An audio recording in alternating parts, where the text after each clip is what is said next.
Welcome back to Dollar Games. Today we're going to be counting down the top 10 underrated PS1 JRPGs, starting with number 10, Final Fantasy VII.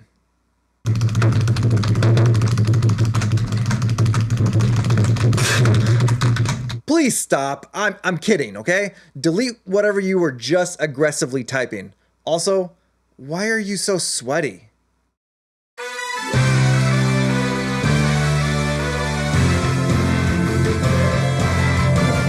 Hey everyone, welcome back to Dollar Games, and today I'm going to be talking about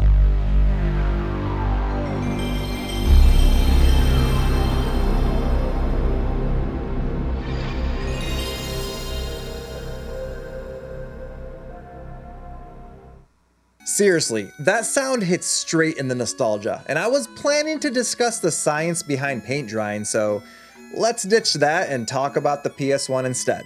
The PS1 is one of those consoles everyone remembers fondly. You'll still hear people talk about its amazing library all over YouTube or back in the day on those glorious AOL chat rooms. You know, games like Bubsy 3D, Mary-Kate and Ashley Mystery Mall, and Hooters Road Trip, the absolute pillars of gaming excellence. What could possibly go wrong? But I'm not here to praise those masterpieces. I'm here to spotlight some JRPGs that deserve a bit more love. Games that rarely get the attention they should. You might hear them mentioned occasionally, but they're buried under the weight of more popular titles. And yeah, I know I go on and on about JRPGs here on the channel, so tell me in the comments if you'd rather hear me rant about some other genres, or if you're dying to hear that thrilling paint drying analysis. Either way, if you enjoy the content, please like and subscribe to help the channel grow. Now, let's get into it. Legend of Legaia is one of those games I easily could have missed growing up if my friend hadn't forced me to play it. He was like, "Dala, I know you love JRPGs, but have you ever played one that feels like a fighting game with combos?" And I was like, "Hell yeah, man, I played Xenogears. What are you talking about?" So I brushed him off and I never spoke to him again. I ain't got no time for this. Bye, Felicia. But for real, I was curious to try another game that mixed in that fighting game energy, so I went over to his place to check it out. And I'm really glad I did, because this game ended up being a ton of fun. The big draw in Legend of Legaia is definitely the combat system. Instead of just selecting attack, you input combo commands like you're playing a JRPG version of Street Fighter. Forward, forward, high kick, low punch. Oh, okay, not literally, but it feels like it.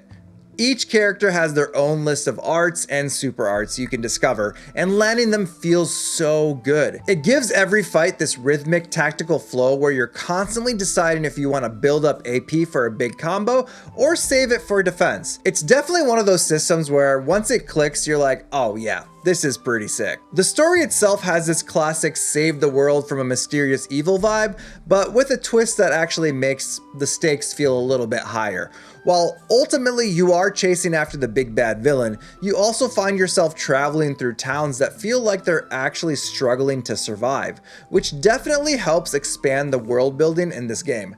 There's a real sense of dread, but it doesn't lean too heavy into the dark for darkness sake stuff, and the main trio, Vaughn, Noah, and Gala, are genuinely endearing. Instead of a typical edgy, super serious JRPG party, this team feels more human. Their interactions and growth give the story a surprising amount of warmth, even when things around them get bleak. And here's the thing, Legend of Legaia doesn't get talked about enough. You'll hear everyone bring up Final Fantasy VII, Suikoden, Grandia, Xenogears all day, every day.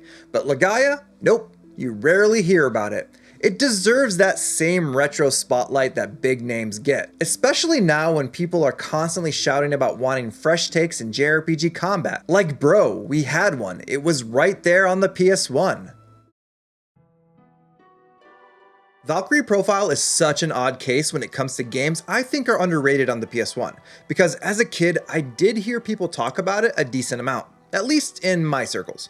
So for a long time, I always felt like it was popular in the RPG space, but as I got older and started to talk to more RPG fans, that didn't really seem to be the case. People know the name and it has its hardcore fans, but it doesn't feel like it gets brought up with the same energy as other PS1 greats. That's kind of wild to me because Valkyrie Profile has such a unique setup. You play as Lilith, a Valkyrie who is sent to the human world to recruit fallen warriors for the upcoming battle of Ragnarok.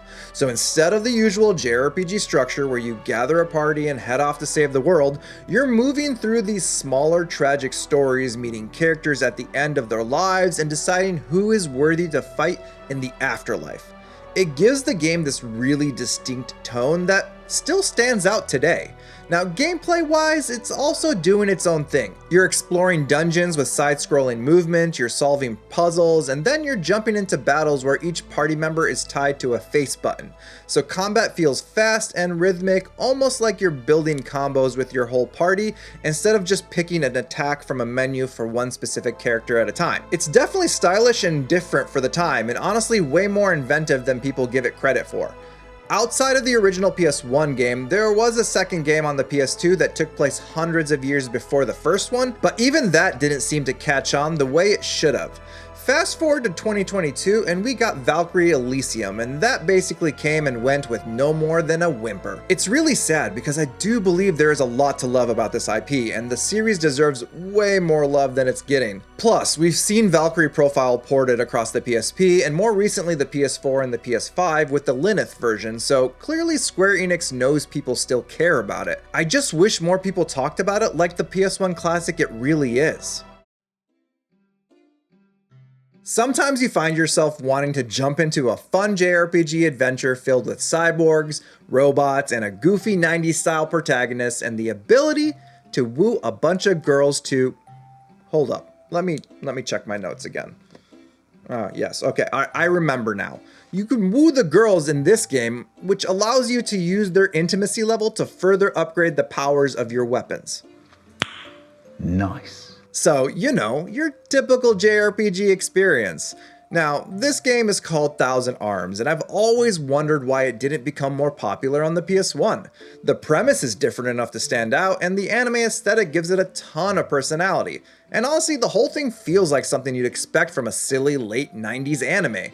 But, you know, in game form. Now that I say that out loud though, that's probably why it didn't get as big as some of the other RPGs of that era. Story-wise, Thousand Arms follows May's triumph, a young spirit blacksmith who gets thrown into a fight against the Dark Acolytes after his hometown is attacked. And yes, Mayus is absolutely one of those cocky 90s anime protagonists who thinks he's way smoother than he actually is.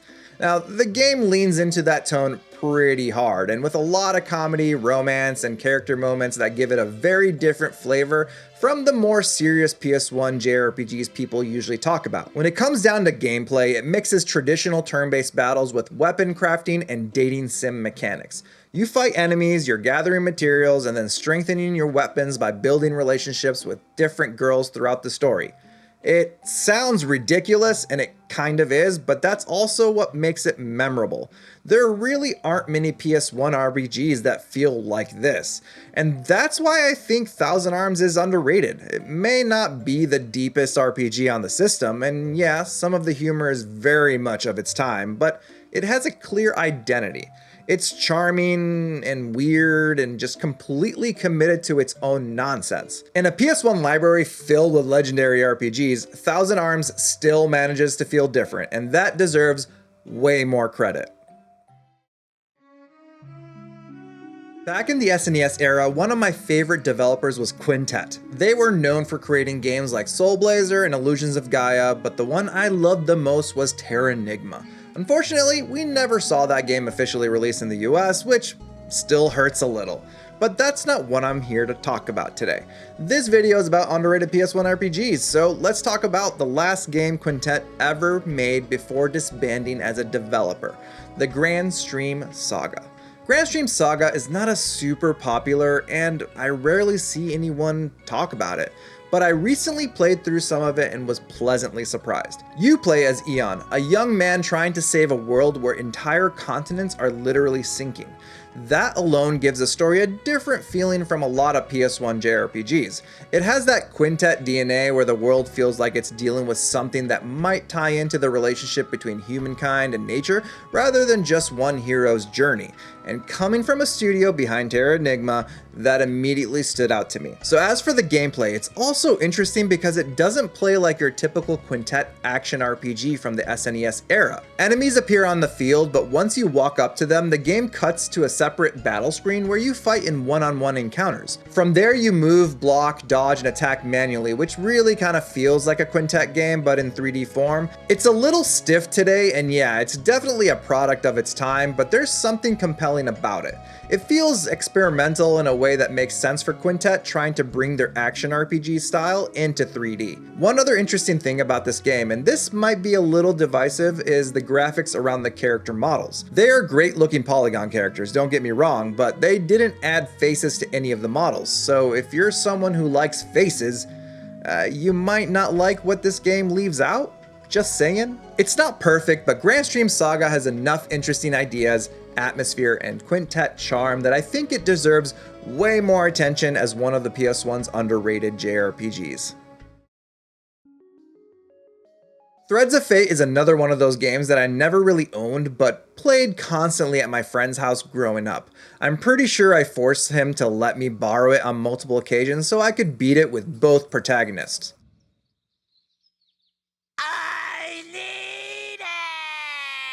This game felt different from so many other action RPG type games I played at the time, and that's a big reason I still think it's one of the more underrated PS1 games. The cool thing about Threads of Fate is that it gives you two different protagonists, Rue and Mint, and both of them have their own story. Rue's story is more emotional and focused on bringing someone important back to life, while Mint's story is more goofier because she just wants power, revenge, and basically to become the ruler of the world.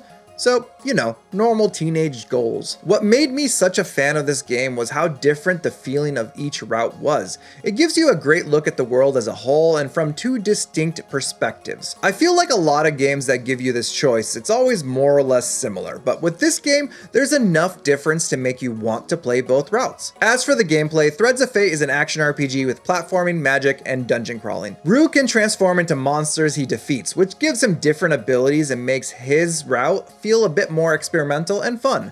Mint uses magic and her spells can be customized with different effects and elements, so her gameplay feels more focused on range and creativity. It has enough variety between the two characters to make both playthroughs feel worthwhile. So yeah, that's what makes Threads of Fate stand out to me. It has charm and that late PS1 Square energy where they were just willing to try weird ideas outside of Final Fantasy, and the game isn't talked about nearly as much as Brave Fencer Musashi or Legend of Mana or any other big action RPG from that era, but it absolutely deserves more attention.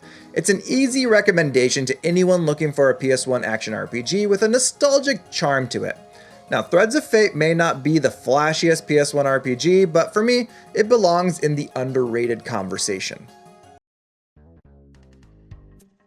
So Alundra is one of those JRPGs that gets brought up here and there, but honestly doesn't get the love it deserves. It's this dark puzzle-driven action RPG about a young hero who can enter people's dreams to save them from nightmares that kind of blur the line between reality and the subconscious. Just picture Zelda, but with a more darker element to it, and you know what? I'm all for it. I was already a huge Zelda fan, and we needed some Zelda-like games on the PS1 at the time, so this coming out helped fill the gap perfectly. Also, we have to thank Working Designs for bringing this game over, because if they didn't, we probably would never have seen this in the US, despite them taking liberties and cranking up the difficulty compared to the Japanese release. I did not appreciate that part, but don't worry, there are ways to fix that online these days. That is without doubt the worst pirate I have ever seen. Funny enough, I didn't even have this game in my collection until more recent. I was out game hunting with my good friend and fellow JRPG Pursuit co-host Brandon, and if you want more JRPG content, check out our podcast and definitely check out Brandon's channel Just the Gems. It's the best. So we were out hunting and I came across Alundra twice that day. The first time I passed on it, but the second time I felt like it was fate.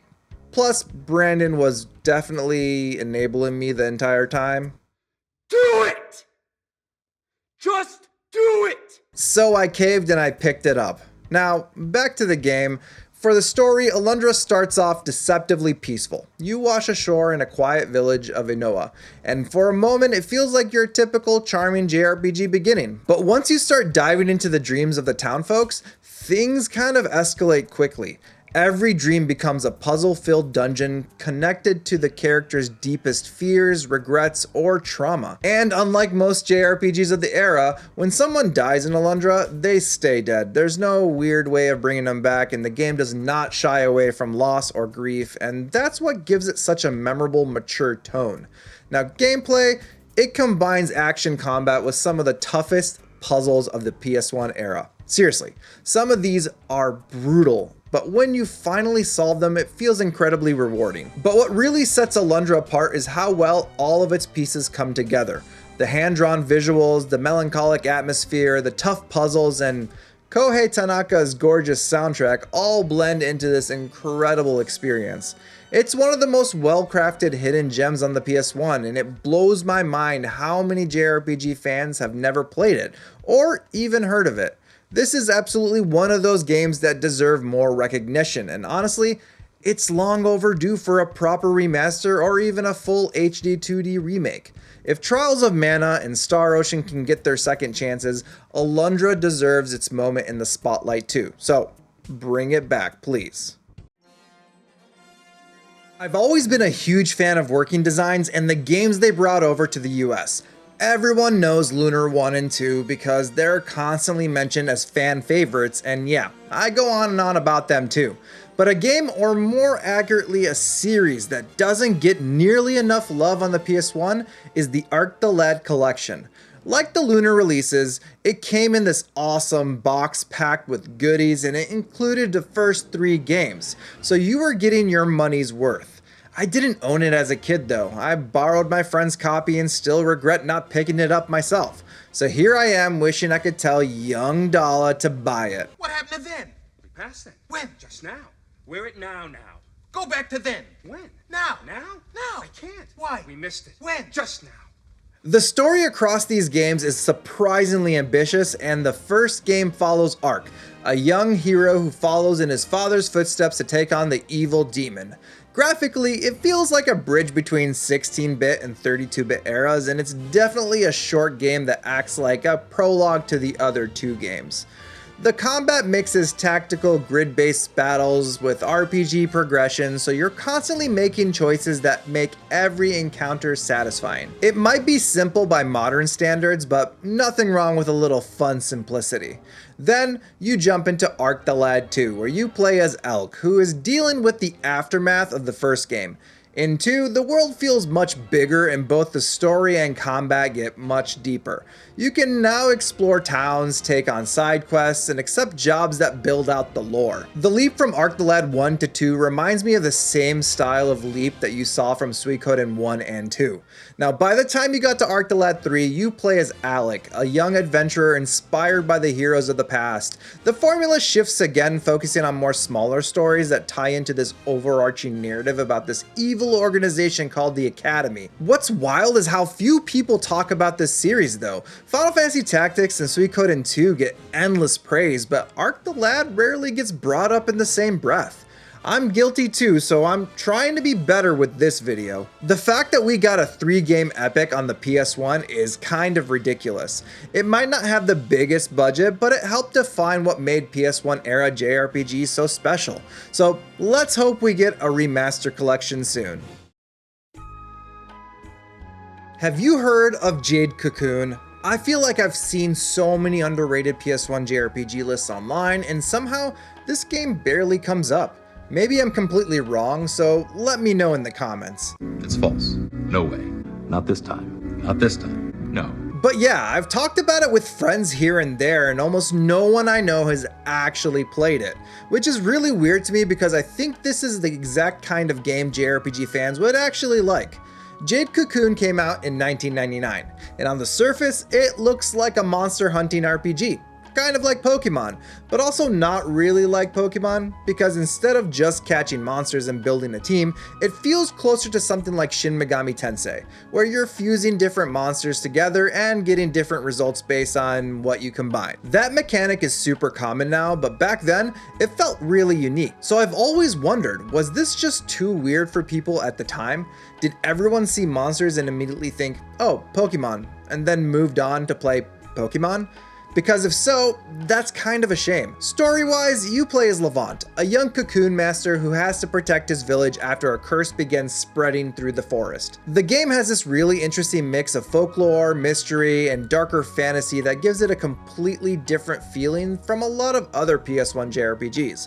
It also helps that the game is fully voiced, which was not something you saw all the time back then. And when it comes down to the gameplay, the big hook is monster capturing, purifying them, and then fusing them together to create stronger creatures. The fusions can change their stats, abilities, and even their appearance, which makes experimenting a huge part of the fun. Picture this, you're going into the forest, you're fighting, you're capturing, you're fusing, and then you're repeating that loop over and over again until you build the most epic team to help you build the game. What's not to love about that? Or you can just make weird monster combinations because you feel like it. I'm not gonna judge you for what you do with your own monsters in this game. And that's why I think Jade Cocoon is underrated on the PS1. It had monster collecting, fusion mechanics, which you just didn't see at the time, and it may not have had the popularity of Pokemon or the name recognition of Final Fantasy, but it was doing something cool and different. So again, like, why didn't it click? Have you ever watched a musical and thought to yourself, wow, I love this. I wish my games could channel this old bamboo energy. Actually, I'm sorry. That reference is so niche, I can't imagine many of you really knowing it. If you do, drop the name of the musical in the comments. I'm curious how many of you actually know it. Anyway, back in the day, there was a game I always heard about but never picked up, and that game was Rhapsody, a musical adventure. I always thought the case art looked great, and I loved the sprite work that the game had, but I really didn't know much about it past that. It wasn't until years later that I found out that it was basically a musical JRPG, and I was shocked I never played it. I do love some musicals, and I've been known to catch a show here and there, so this felt like something I should have been all over. The story of Rhapsody follows Cornette, a young girl who can talk to puppets and uses a magical horn to bring them to life. She dreams of falling in love with a prince, and, you know, because this is a JRPG, that simple dream turns into a whole adventure where the prince gets turned into stone. So Cornette sets out with her puppet friend Kururu to save them, and the whole thing has this charming fairy tale style tone that feels very different from a lot of PS1 JRPGs. The gameplay is pretty simple too, but that's also part of the appeal. You explore towns and dungeons and build a party with your puppet companions and fight enemies in light tactical battles. The combat is easy to understand, the pacing is pretty quick, and the game leans more on charm, music, and personality than on the deep mechanics. And that's why I think Rhapsody is an underrated PS1 JRPG. It's cute, it's full of personality, the music sounds like something you would hear in a 90s anime intro, and I was a huge fan of that. In a library filled with serious, world-ending JRPGs, Rhapsody came in with puppets and musical numbers. That alone makes it stand out. Plus, you can play this on modern consoles, so do yourself a favor and play it. What if I told you there was a strategy RPG published by Atlus that also had Yoshitaka Amano of Final Fantasy fame as the character designer on the PS1? Well, for one thing, I wouldn't be lying to you. He ain't lying. And also, I would be talking about Kartia, the Word of Fate. With that kind of pedigree, this game should have been talked about way more, but it never really picked up steam. I probably would never have played it if I didn't get it as a gift from a friend back in middle school either. So I guess I have him to thank, because otherwise, this probably would have been another PS1 RPG I would be searching all over the conventions for. And now that I think about it, I don't think I ever see it at any stores or conventions. Do people not sell this game? Okay, so the story of Kartia is more interesting than it first lets on. At the start, you choose between Toxa and Lacrima, and each route gives you a different view of the same world. Toxa is a talented young knight who walked away from his merchant family, and while he can be reckless and arrogant, his heart is usually in the right place. Lacrima is more serious and duty-driven, but her story gets compelling when her beliefs clash with her need to summon phantoms. That split gives the game these two distinct tones and helps make Kartia feel underrated on the PS1. Now, as for the gameplay, in Kartia, it's a tactical RPG, so you're moving units across grid-based maps, attacking enemies, using magic, and trying not to screw things up. But what makes it different is how the Kartia cards tie into everything. You can use them to cast spells, create equipment, and summon phantoms to fight alongside you. Now, these phantoms come in 3 types. You have the common, doll, and shadow, and they work almost like rock, paper, scissors, so checking what the enemy has before rushing in is pretty important. I also like that the spells can change the battlefield, like raising land or freezing water, which adds a little bit more fun tactical mechanics to the game. And that's why I think Kartia is underrated on the PS1. It has some cool concepts, great art, and some fun tactical battles, and enough unique ideas to stand apart from the bigger strategy RPGs of the era. It may not be as famous as Final Fantasy Tactics, but it absolutely deserves more love than it gets. And that's my list of the top 10 underrated PS1 JRPGs. The PS1 had such a deep RPG library that narrowing this down was tough. So I know there are plenty of games I missed, but that's what makes this era so much fun to revisit. There are still so many creative, interesting games that deserve way more attention. So let me know in the comments which underrated PS1 JRPG you would add to this list and which game from this video you would like to check out. If you enjoyed the video, please like and subscribe, and thank you so much for watching, and I'll see you on the next one. Take care.